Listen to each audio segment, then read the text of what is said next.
मेरे अयोध्या के वीरों, कर्तव्य ने पुकारा है। जब पड़ोस में अग्नि लगे तो व्यक्ति ये सोचकर नहीं बैठता कि उसका घर सुरक्षित है। वो अग्नि को बुझाता है क्योंकि वो जानता है कि अग्नि का स्वभाव है फैलना। मुझे मेरे वीरों पर पूरा विश्वास है। भय के लिए भयंकर है। हम सब आपके रुद्र हैं।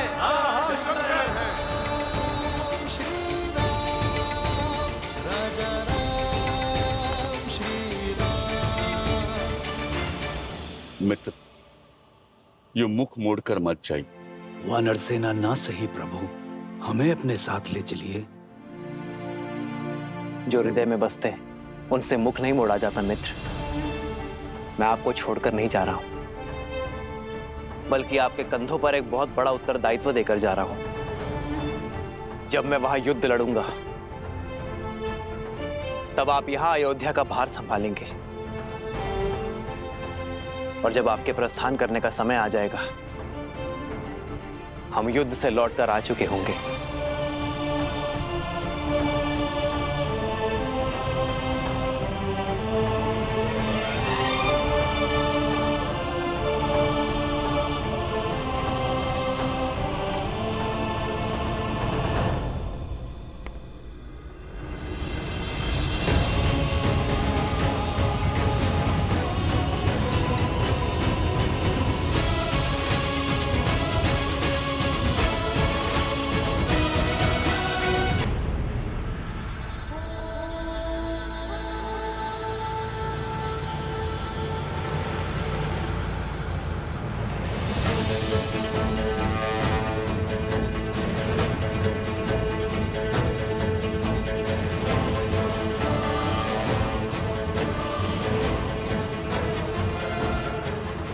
क्या हुआ भैया? सैनिकों के चुनाव में मुझसे कोई भूल हुई? जिस समाज में बालक के हाथ में शास्त्र के बदले शस्त्र हो, वहां असुरों का वास होता है शत्रुघ्न।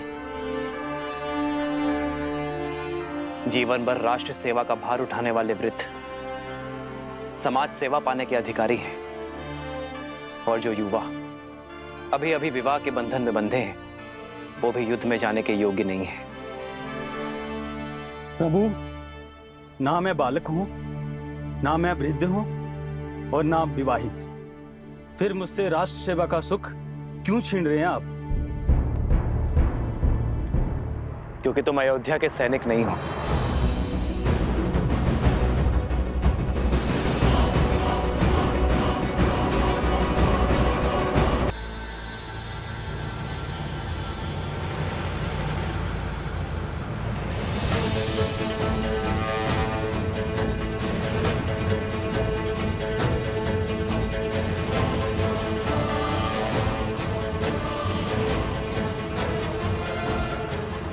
क्या हुआ भैया?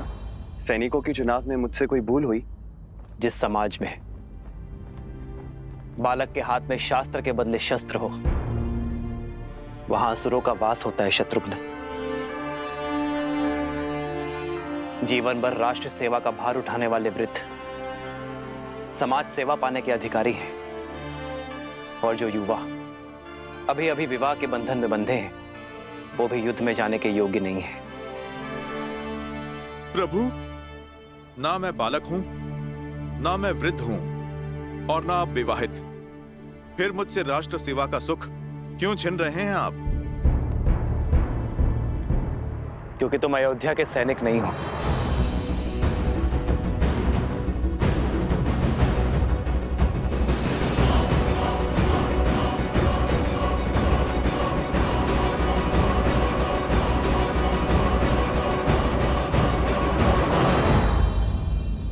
क्यों हनुमान?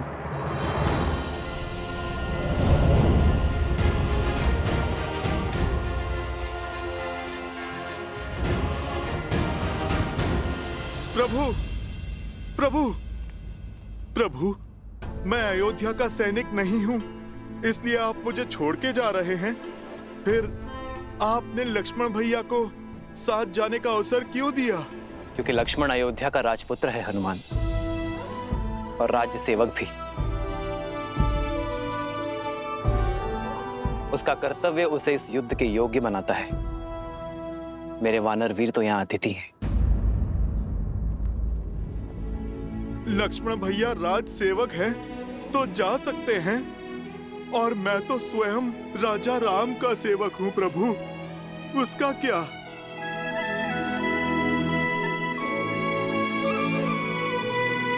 प्रभु, रघुवंशी कभी ना वचन तोड़ते हैं और ना ही भूलते हैं। फिर सदा मुझे सेवा में रखने का वचन देकर आप कैसे उससे मुक्त हो सकते हैं प्रभु? आप निर्णय कीजिए प्रभु, हनुमान क्या है, वानर या भक्त? तुम मम प्रिय भरत ही सम भाई कह के गले लगाया आपने, और अब आप प्रभु अतिथि कहकर दूर कर रहे हैं। ठीक है प्रभु, आप तो राजा हैं, बड़े दायित्व हैं आप पर प्रभु मेरा तो एक ही दायित्व है, अपने प्रभु श्री राम की सेवा। नहीं प्रभु, मैं उससे विमुख नहीं हो सकता। प्रभु, मैं आपके बिना जी नहीं पाऊंगा, नहीं जी पाऊंगा आपके बिना प्रभु। प्रभु, प्रभु आप मान जाइए ना प्रभु, आप ले चलिए ना मुझे अपने साथ प्रभु। प्रभु आप मान जाइए प्रभु, ले चलिए ना मुझे अपने साथ प्रभु। हनुमान, उठो।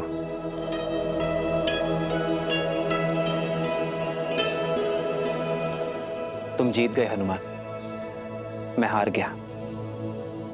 चलो हमारे साथ, किंतु मेरी एक शर्त है। कैसी शर्त प्रभु? कि तुम शस्त्र नहीं उठाओगे।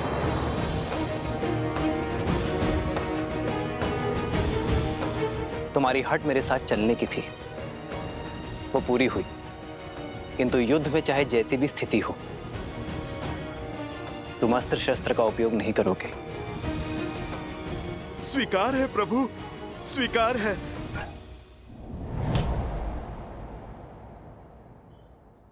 आओ हनुमान।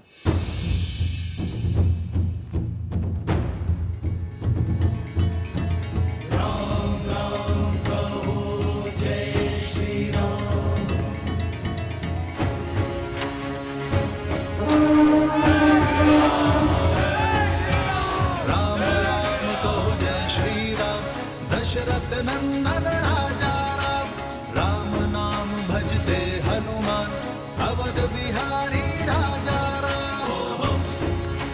जय श्री राम, जय श्री राम, जय श्री राम, जय श्री राम, जय श्री राम, जय श्री राम, जय श्री राम।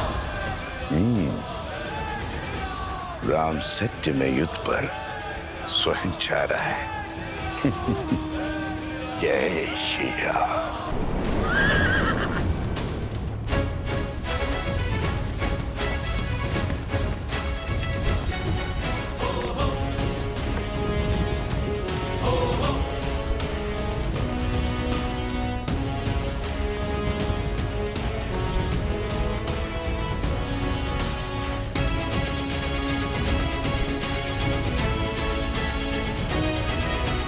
पहली टुकड़ी दाईं ओर से और दूसरी टुकड़ी सीधा प्रहार करेगी।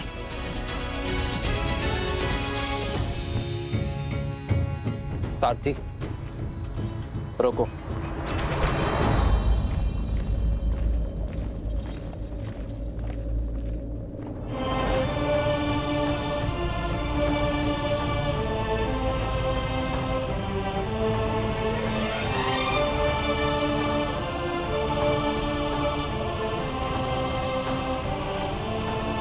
प्रणाम ऋषिवर। आपका अचानक दर्शन संकेत है कि आप कोई गंभीर निर्देश देना चाहते हैं। निर्देश देने नहीं, दुविधा का निराकरण लेने आया हूं राम। इस युद्ध का नेतृत्व कोई भी कर सकता था, फिर आप अयोध्या छोड़कर क्यों जा रहे हैं? जब मेरा सबसे बड़ा शत्रु नगर के भीतर है, अयोध्या की शांति को ध्वस्त करना चाहता है, तो मुझे अयोध्या में रुकना चाहिए था। यही ना? मेरा शत्रु भी तो यही सोच रहा होगा महर्षि। उसे परास्त करने के लिए ही मैं अयोध्या से बाहर आया हूं। उसका बैर मुझसे है, क्रोध मुझसे है। और जब मैं अयोध्या के बाहर आ गया तो वो भी मेरे पीछे अवश्य आएगा। मैं भास्करण से युद्ध करने जा रहा हूं महर्षि। युद्ध में भले ही भास्करण से करने निकला हूं, किंतु भास्करण और संहार दमन केवल मेरे लिए माध्यम है। सहस्त्र रावण भास्कर्ण का भाई है महर्षि। भास्कर्ण को कष्ट में देखकर उसे भी कष्ट अवश्य होगा। उसका कष्ट सहस्त्र रावण को अवश्य खींच लाएगा। आपके शौर्य पर संदेह नहीं है श्री राम। भय है आपके वास्तविक शत्रु सहस्त्रमुख रावण का, जो अपने अनंत मुखों से अनंत असत्य बोलता रहता है और बार बार असत्य बोलते रहने से असत्य भी सत्य प्रतीत होने लगता है। उसमें आप ही की सेना को आपके विरुद्ध कर देने का सामर्थ्य है।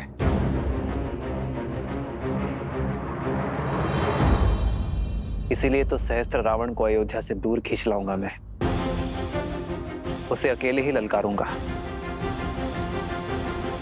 ताकि वो मेरी अयोध्या में असत्य का विष नहीं घोल पाएगा। और इसमें आपके प्राणों का संकट है। अपनी प्रजा के हित के लिए राम को मृत्यु भी स्वीकार है।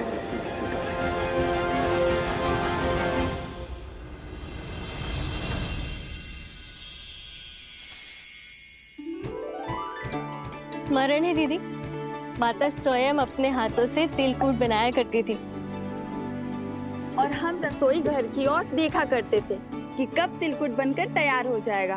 पर सूर्य देव को अर्पण किए बिना हमें तिलकुट मिलता ही नहीं था, है ना सीता दीदी?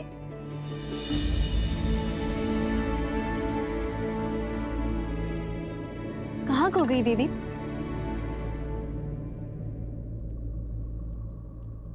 श्री राम की चिंता में हूँ। मैं जानती हूँ कि लक्ष्मण भैया और हनुमान उनके साथ हैं, किंतु मन है कि मानने को सजी नहीं है। दीदी, ये शुभ दिन हर अशुभ विचार नष्ट कर देगा। आज मकर संक्रांति है। उत्तरायण के दिन सूर्यदेव उत्तर की यात्रा को प्रारंभ करते हैं। पवन ऊर्जा चरम पे होगी। देखिएगा, श्री राम की विजय अवश्य होगी। दीदी, चिंता छोड़ दीजिए और चलिए हम चलकर सूर्य देव से प्रार्थना करते हैं। सब शुभ होगा।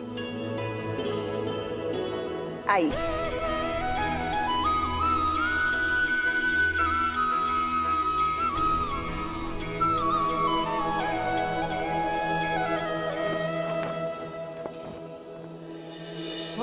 माघ मकर गत रवि जब होई, तीरथ पति ही आव सब कोई।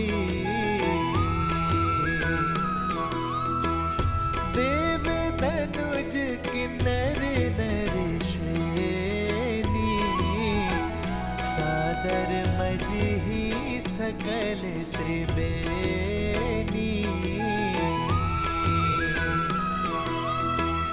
पूजहि माधव पद जल जाता, परसिहि अखय बटु हर्षहि गाता। हे सूर्यदेव, मेरे श्री राम को युद्ध में विजय देना। शीघ्र अति शीघ्र लौटकर उन्हें परिवार और राज्य की सेवा करने का अवसर दीजिएगा। सुना नहीं क्या क्या बातें हो रही है नगर में? कैसी बातें? लोग आजकल कानाफूसी कर रहे हैं राजा राम और माता सीता के विषय में।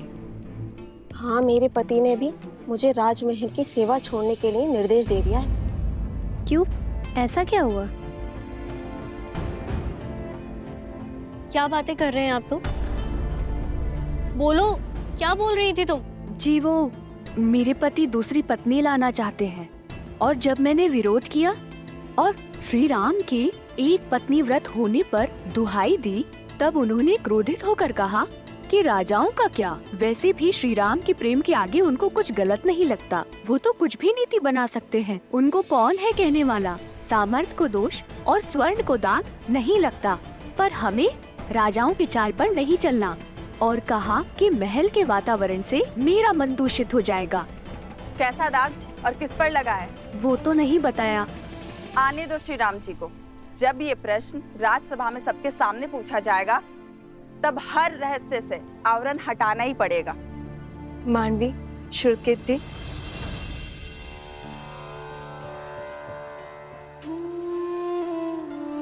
राजभवन में जाके माताओं को प्रसाद नहीं देना।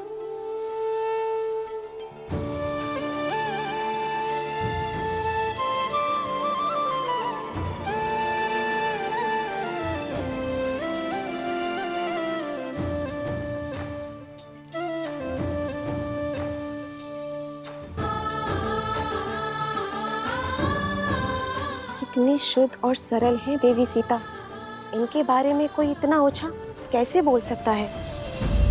दीदी,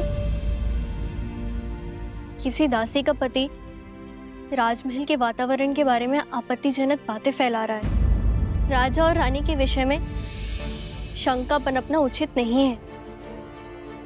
समस्या फैल सकती है दीदी। राम राज्य में अराजकता कभी नहीं आएगी मांडवी। श्री राम आते ही कोई ना कोई हल अवश्य निकाल देंगे।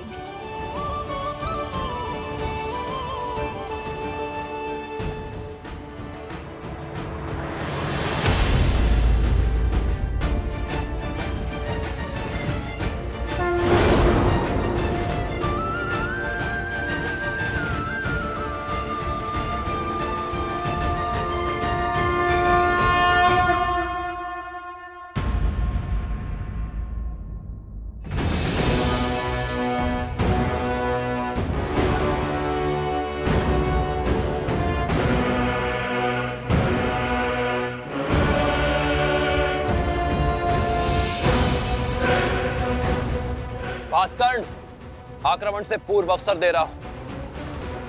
अपने आतंक का अंत करो और लौट जाओ। अभी तक तो आतंक का आरंभ भी नहीं हुआ है राम।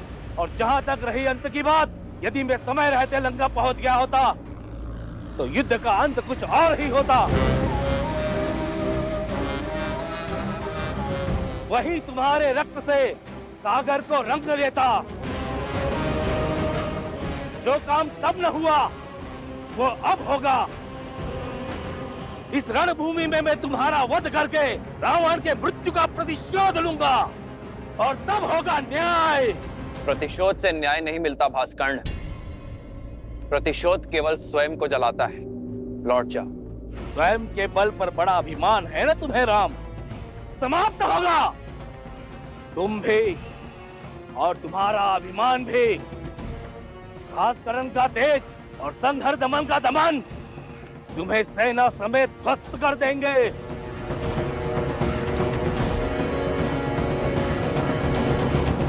लक्ष्मण, मैं भास्कर्ण का सामना करूंगा। तुम संहार दमन को खोजो और स्मरण रखना, वो उभयचर है।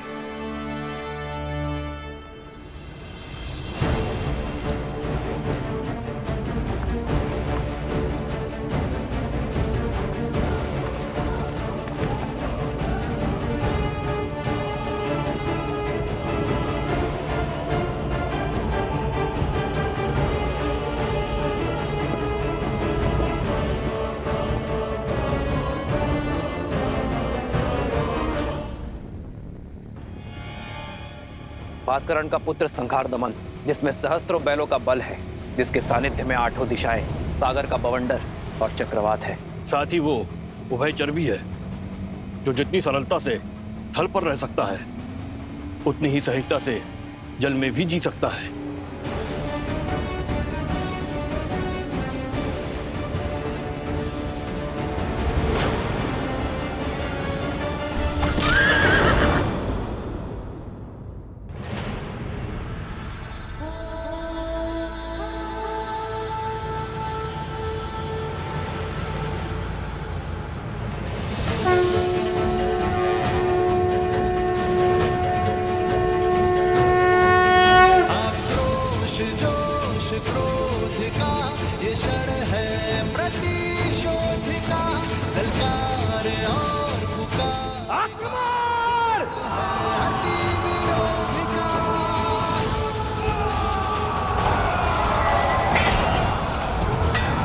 कर्ण, सावधान।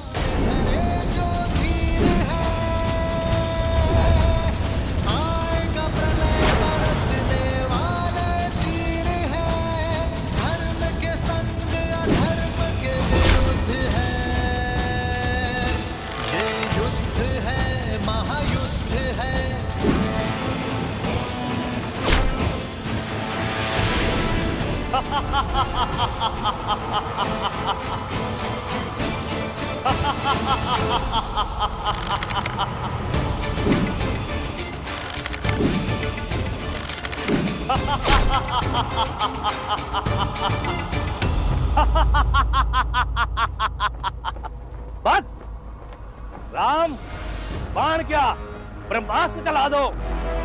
तुम्हारे ब्रह्मास्त्र मेरे तन को नहीं छेद पाएंगे। ब्रह्मा अपना स्वयं वरदान नहीं कर सकते।